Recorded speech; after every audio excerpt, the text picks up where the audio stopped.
क्या आपने कभी खुद को ऐसा महसूस किया जैसे दुनिया आपको कम आंकती हो? जैसे आप में काबिलियत तो है, लेकिन कोई देख नहीं रहा है। आज की मैनेजमेंट ज्ञान की कहानी एक ऐसे ही इंसान की है जिसे लोग मंडूक कहकर चिढ़ाते थे। लेकिन एक दिन वही मंडूक पूरे गांव में शास्त्री जी नाम से पहचाना जाने लगा। नमस्ते, मैं हूं राहुल और आप देख रहे हैं मेरा रुख का मैनेजमेंट ज्ञान। एक बहुत ही विद्वान ब्राह्मण था, लेकिन वो हाव भाव और चाल डाल से बहुत ही सुस्त नजर आता था।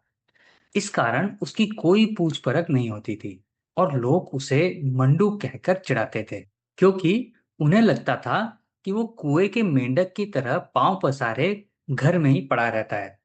वह न तो कुछ करता है और न ही कुछ करने की इच्छा रखता है, जबकि वास्तव में ऐसा नहीं था।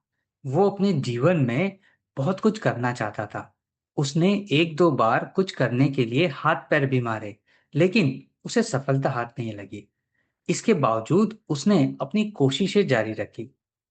एक बार शहर के एक व्यापारी की लड़की की शादी थी और बारात आई हुई थी। मंडूक जब उधर से गुजरा तो उसने वहां चल रहे विवाह समारोह को देखा।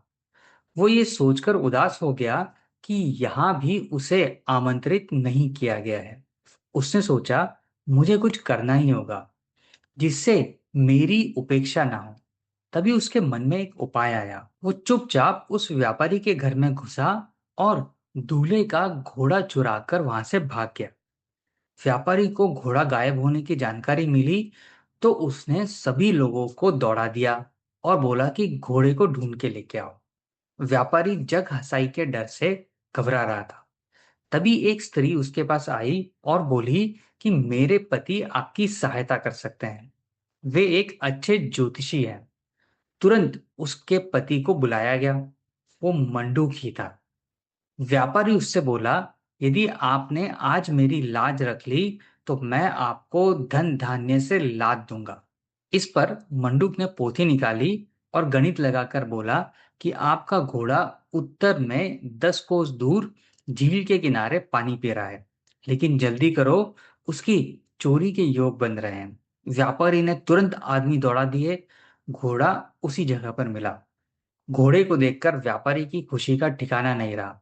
उसने मंडूक को एक बहुत बड़ी धनराशि और धन धान्य से भर दिया।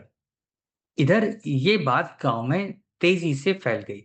सभी मंडूक को पहुंचा हुआ ज्योतिषी मानने लगे। गांव में उसके बारे में बातें होने लगी। एक व्यक्ति बोला कि मैं तो हमेशा कहता था कि ये बहुत बड़ा विद्वान होगा। तभी इस बात की चिंता नहीं करता था कि लोग उसे क्या कहते हैं। दूसरा बोला, सही कहते हो, हमें आदमी का रहन सहन नहीं उसके गुण को देखना चाहिए।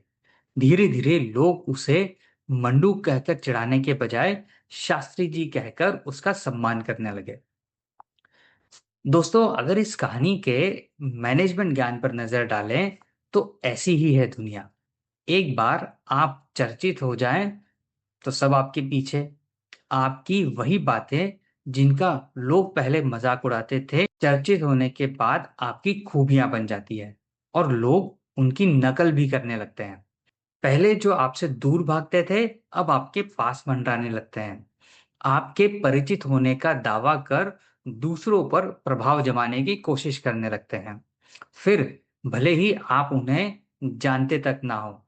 यानी यहाँ चढ़ते सूरज को सलाम किया जाता है। वैसे कौन है जो मंडूक से शास्त्री नहीं बनना चाहता? हर एक आदमी का सपना होता है कि जीवन में वो भी कुछ करे या कुछ करके दिखाए। लोग उसके बारे में बात करें, उसकी प्रशंसा करें, उसका भी नाम हो, सभी चाहते हैं। लेकिन सफल वही होता है जो इसके लिए निरंतर कोशिश करता है, हाथ पैर मारता है। यहाँ हम ये नहीं कहते कि आप मंडूक के तरीके को अपनाओ, क्योंकि भले ही मंडूक ने किसी को हानि नहीं पहुंचाई हो, फिर भी उसने एक तरह से धोखा ही किया। अक्सर लोग सफलता पाने के लिए कुछ भी करने को तैयार हो जाते हैं। इससे आगे चलकर नुकसान ही होता है। लेकिन हाँ, मंडूक के अंदर अपनी प्रतिभा को बाहर लाने का जो जज्बा था, वो सीखने लायक बात है। वो चाहता था कि लोग उसे पहचाने कि वो कोई एक निष्क्रिय प्राणी नहीं है, एक विद्वान इंसान है। उसके अंदर अपार संभावनाएं हैं। वो भी अपना कोई वजूद रखता है और अंततः वो अपनी छवि बदलकर मंडूक से शास्त्री जी बन गया। यदि आप भी मंडूक की तरह कुछ कर दिखाना चाहते हैं तो अपने हाथ पैर मारो। एक दिन आपको कामयाबी जरूर मिलेगी। आप भी शास्त्री जी बन जाओगे, वरना कुएं के मेंढक की तरह पांव पसार कर पानी में ही तैरते रह जाओगे। तो दोस्तों, ये कहानी हमें दो बातें सिखाती है। पहली, अपनी पहचान खुद बनानी पड़ती है, और दूसरी, दुनिया हमेशा उसी को सलाम करती है जो उठकर कुछ कर दिखाता है। हाँ, शॉर्टकट से नहीं, मेहनत, जज्बे और विश्वास से। मंडूक ने भी अपने अंदर के विद्वान को सामने लाने की कोशिश करी, और एक दिन लोगों ने उसे वही पहचान दी जिसका वो हकदार था। क्या आप भी अपने भीतर के शास्त्री जी को जगाना चाहते हैं? अगर चाहते हैं तो कोशिश कीजिए, और आपके विचार हमें कमेंट के माध्यम से जरूर बताइए। तो ये था आज का मैनेजमेंट ज्ञान। मिलेंगे आपसे अगले बुधवार सुबह 8 बजे किसी नई स्टोरी और किसी नए ज्ञान के साथ। तब तक अपना और अपने अपनों का ख्याल रखिए। धन्यवाद।